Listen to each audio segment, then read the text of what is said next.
Hello everyone, welcome to my daily vlogs. তো আজকেও স্নান করে রেডি হয়ে বেরিয়ে পড়েছিলাম অফিসের জন্য। আর অফিসের সামনেই পেয়ে গেছিলাম ডাবের জল, তো একটা ডাবের জল খেয়ে নিই। তারপরে অফিসে গিয়ে কাজ করতে করতে করে নিই ব্রেকফাস্টটা। আজকে খেয়েছিলাম যোগা বারের নো ম্যাদা চকো।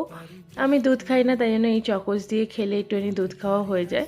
আর আজকে কাজের প্রচণ্ড প্রেশার ছিল, ব্যাক টু ব্যাক মিটিংস চলছিল, তাই জন্য রুমে বসেই করে নিয়েছিলাম লাঞ্চ। লাঞ্চে ছিল মিক্সড ফ্রাইড রাইস।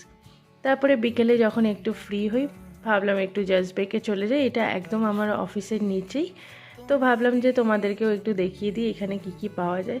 অনেক রকমের কেকস, সেভরি আইটেমস, প্যাটিস বগেরা, বিভিন্ন রকমের কুকিজ, মাফিনস, ব্রাউনিস, চকলেট সব পাওয়া যায়। সাথে ডেকোরেটিভ আইটেমসও পাওয়া যায়। তো আমাদের অফিসে কখনো কোনো সেলিব্রেশন হলে, কোনো অকেশন হলে আমরা এখান থেকেই নিই। আর দেখো কি কিউট কি চার্মসগুলো। আর একটা মিরিন্ডা খেয়ে নিয়েছিলাম।